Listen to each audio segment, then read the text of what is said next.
तो आज बात करेंगे सनातन धर्म की सबसे बड़ी कंट्रोवर्सी पर, जो ना जाने कितने पुराने समय से हिंदुओं के आपसी मतभेद का कारण बनती रही है।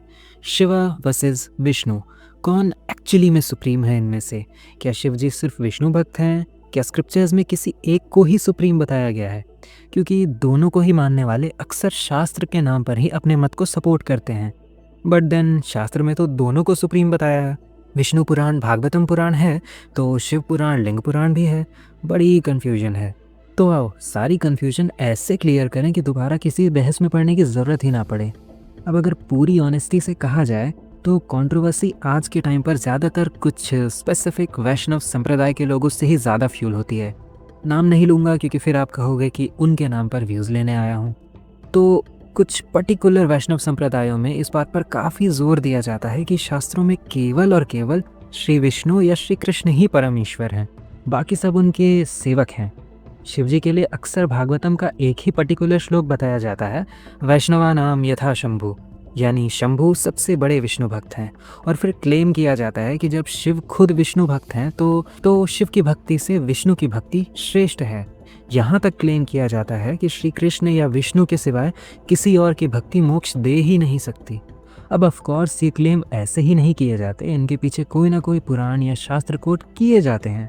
पर कन्फ्यूजन यहीं आता है, और वो ये है कि शिव पुराण में तो शिव जी को सुप्रीम बताया है ना, फिर ये लोग बाकी पुराणों को क्यों नहीं मान रहे? शिव पुराण में शिव सुप्रीम है, बात खत्म। पर नहीं, यही इनका ये क्लेम आ जाता है कि नहीं, पुराण भी कैटेगरी में डिवाइडेड हैं, राजसिक, सात्विक और तामसिक। शिव पुराण तो तामसिक पुराण है और तामसिक लोग ही शिव पुराण को सुप्रीम मानते हैं या शिव को सुप्रीम मानते हैं। सात्विक साधु जन तो केवल सात्विक पुराण जैसे कि भागवतम को पढ़ के केवल और केवल हरि को ही भजते हैं, और इसके लिए ये पद्म पुराण का ये श्लोक भी दिखाते हैं।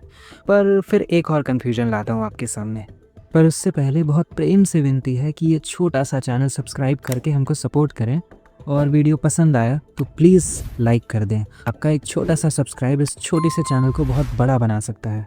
आगे बढ़ते हैं। तो अब ये है स्कंद पुराण, और यहाँ शिव पुराण को सात्विक और वैष्णव पुराणों को तामसिक बताया है। यानी सेम लॉजिक से अब शिव बड़े और विष्णु छोटे हैं। तो आखिर माने किसको? कोई पुराण कुछ कह रहा है, कोई उससे उल्टा ही कुछ कह दे रहा है। आखिर माने तो माने क्या हम? तो सत्य ये है कि एकम एव द्वितीयम ब्रह्मम, ईश्वर केवल एक है, पर वो ईश्वर अपने परम स्वरूप में जीवों के व्यवहार में ही नहीं आता। असाध्य है वो हमारे लिए। इसलिए यही एक ईश्वर श्री विष्णु और महादेव दोनों हैं।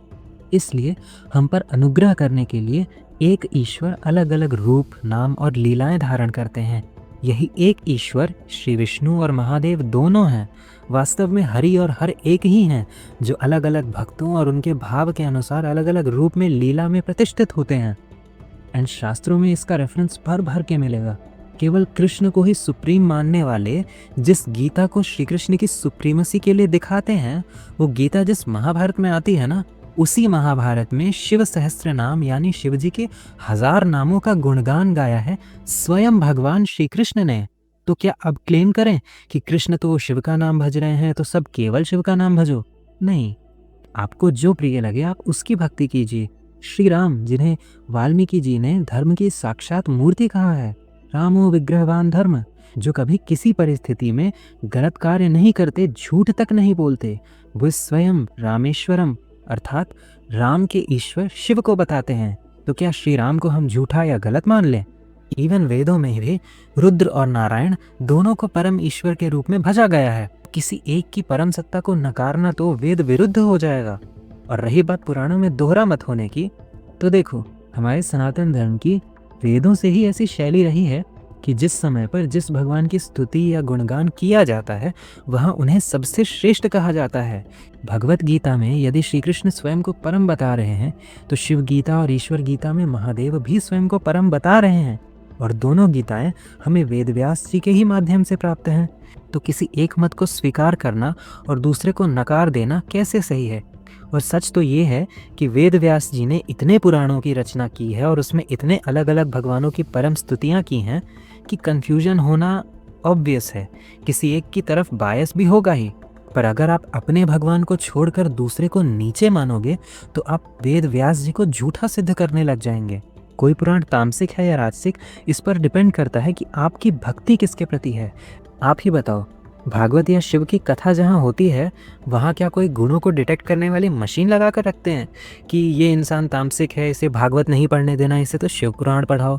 नहीं ना। शास्त्र भरे हुए हैं ऐसे रेफरेंसेस से कि हरि और हर एक हैं, और हरि और हर अलग अलग स्वरूप में ही एक दूसरे के पूरक, एक दूसरे के परम भक्त हैं। इनफैक्ट नाम जप करते समय जिस 10 नाम अपराधों का निषेध है, उनमें से एक नाम अपराध है शिव और विष्णु में भेद करना। यानी अगर आप शिव और विष्णु को अलग मानते हैं तो आप नाम जप में अपराध कर रहे हो।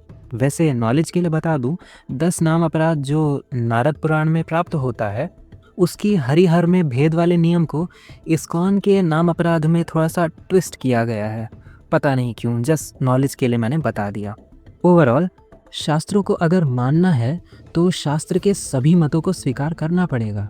इसी को समभाव कहते हैं, और इससे यही सिद्ध होगा कि हरिहर में तत्व से कोई भेद नहीं है। हाँ, आप अपने भाव अनुसार किसी एक को भजिए, पर दूसरे की परम सत्ता को नकार कर आप अपने इष्ट का और अपने इष्ट के प्रिय का अपमान कर रहे हैं। फिर से रिक्वेस्ट है कि प्लीज़ चैनल को सब्सक्राइब कर देना। इस छोटे से चैनल को आपका बहुत सारा सपोर्ट चाहिए, और वीडियो पसंद आए तो लाइक कीजिए, और अपने मत को भी ज़रूर कमेंट में बताइएगा। राधे राधे।